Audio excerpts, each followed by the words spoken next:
gini ya, semua orang pun tahu ya siapa Nikita ya, itu kan memang si mulut besar ya. Jadi kalau dia ngancam, apalagi ancamannya itu dilakukan dengan merusak barang orang, memasuki pekarangan, itu nggak main-main ya. Ancamannya itu bisa 4-5 tahun ya, karena telah melanggar pasal 167 KUH pidana dan 170 KUH pidana. Jadi silakan aja kalau berani. Pasti urusannya kan dengan yang berwajib. Tapi saya pikir dia gertak aja. Itu kan si mulut besar itu. Tapi kalau memang itu dilakukan, siap-siap dipidana ya Bang? Ya, kalau itu dilakukan pasti kan pihak kepolisian kan akan bertindak. Jadi nggak dibiarkan ya. Karena itu sudah memang mengganggu ketertiban ya. Mengganggu ketertiban, merusak barang orang, memasuki pekarangan orang. Itu nggak main-main. Dan polisi pasti bertindak. Nah itu ada materi juga nggak sih yang harus dibayar oleh Nikita?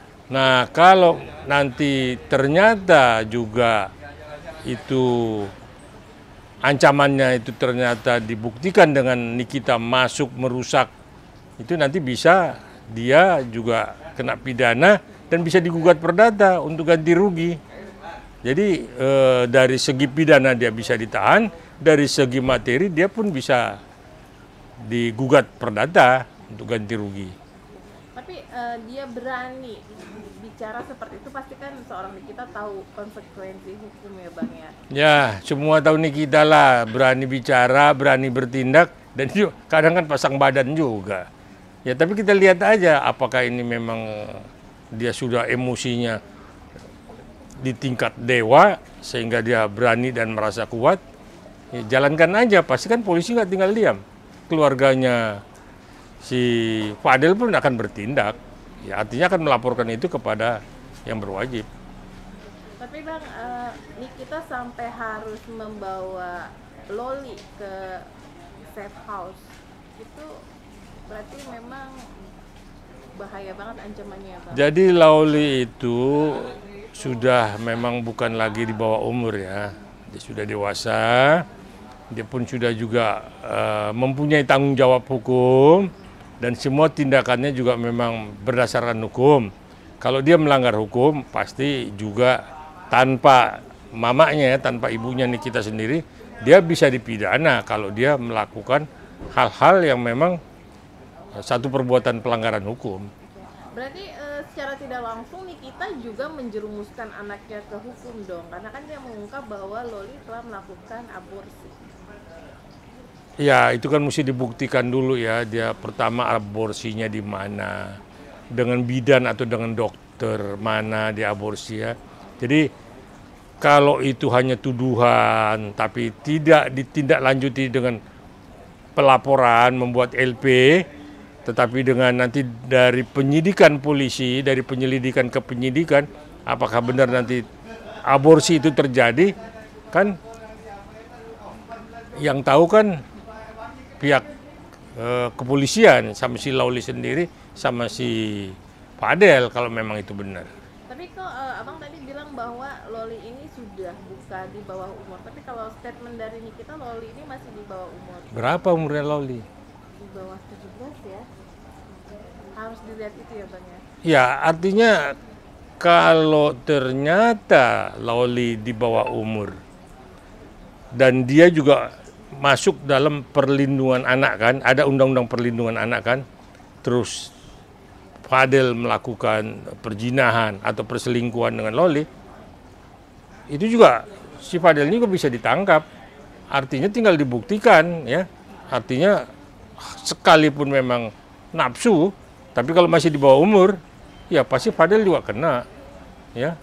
Artinya mungkin di situ Nikita melihat anaknya ini di bawah umur, makanya dia bertindak atas nama anaknya. Itu sah-sah aja. Cuman seperti apa tindakannya, semua tidak lepas daripada koridor hukum lah. Tidak langsung main labrak, main ngerusak apa segala macam. Kalau anaknya memang dijinahi, anaknya di bawah umur, anaknya kan dilindungi oleh Undang-Undang Perlindungan Anak, ya, apalagi di bawah umur. Nah, saya pikir Nikita berhak untuk melakukan pengaduan, minta perlindungan hukum. Seperti itu. Kalau berdasarkan hukum, yang berlaku di Indonesia di bawah umur itu usia berapa sampai berapa sih Bang? Kalau yang saya pelajari ya, jadi 17 tahun ke bawah itu di bawah umur. Tapi kalau udah 18, 17 ke atas, masuk 18, saya pikir udah tingkat dewasa dan sudah bisa ya melakukan tanggung jawab hukum. Ya. Nah, untuk pernikahan saya rasa juga sudah bisa ya. Nah, itu udah tanggung jawab pribadinya. Tinggal restu dari orang tua. Berarti ini harus dilihat dulu ya saat itu si Loli usia berapa? Usianya berapa, di mana dia diaborsi, dokternya siapa, kan mesti diusut kan. Jadi tidak kita bertindak seperti seorang polisi, tidaklah. Kan ada institusi yang menindaklanjuti, misal kepolisian kan harus melapor lah.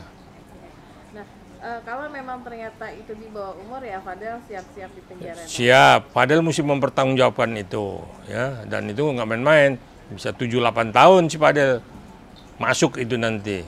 Kalau ternyata si Loli dipaksa untuk berbuat cabul ya oleh Fadel ya, sekalipun sama-sama mau ya, pasti si Fadelnya pasti dijerat. Walaupun Loli mau melakukan. Sekalipun sama-sama mau, tetapi kan masih di bawah umur.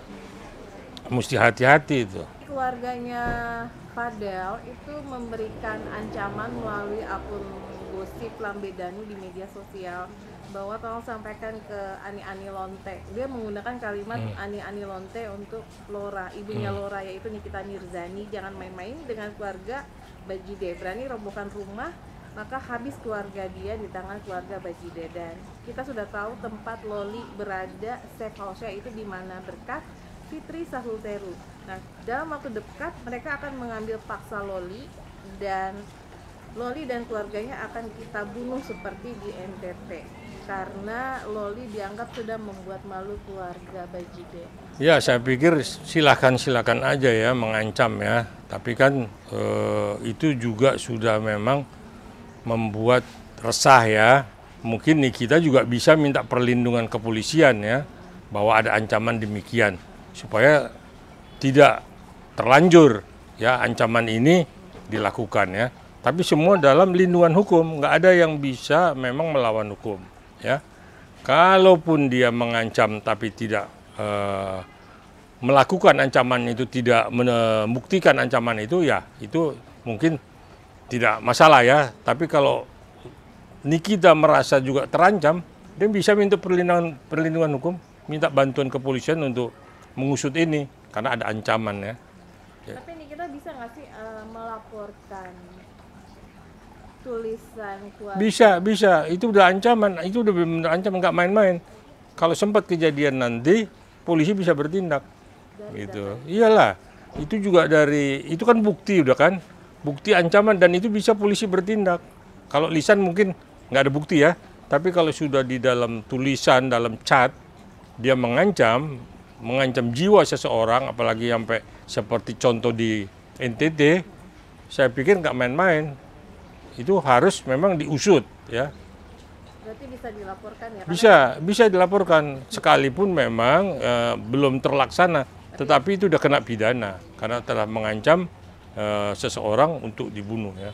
Oke, itu pasal berapa Bang? Ya pasalnya sih memang di pasal 335, 338, 351 ya, ancaman pembunuhan ataupun penganiayaan. Sama dengan melalui IT ya Bang ya? Itu kan di media sosial. Kalau undang-undang ITE mungkin tidak terlalu ya, karena ini ancaman ya, bukan pencemaran ya. Ini udah mengancam jiwa seseorang. Maka pasal 335, 351 itu udah bisa, 338 udah bisa memang melindungi sini kita. Tapi ini kalau buat edukasi hukum ya Bang, ini kan Nikita seperti itu mengancam akan merobohkan dan itu kan tersiar di publik, begitu pula dengan keluarganya Fadel dengan ancaman seperti tadi gitu kan. Ini kan pasti kan dikonsumsi juga oleh publik karena kan mereka sudah di ranah media sosial. Ini sebenarnya bagus nggak sih Bang edukasi hukum buat masyarakat Indonesia dengan berita mereka ini? Sebenarnya itu tidak baik ya, itu harus memang kita kan tetap pada koridor hukum. Artinya dalam aturan tata sosial ya, dalam bermasyarakat, yaitu udah ada aturan-aturannya. Kita tidak menakutkan, tidak membuat ancaman, tidak membuat orang jadi ketakutan. Itu mesti kita memang ada aturan dalam undang-undang yang mengatur supaya memang kita tidak melakukan hal-hal yang tidak terpuji, membuat ancaman, membuat gaduh, membuat keributan. Ini kan udah mengundang keributan, akhirnya nanti sama-sama saling mengancam. Jadi itu polisi saya pikir kalau di LP kan, ya dilaporkan udah bisa bertindak. Jadi jangan lupa untuk subscribe Cumi Cumi. Ditekan ya tombol lonceng merahnya.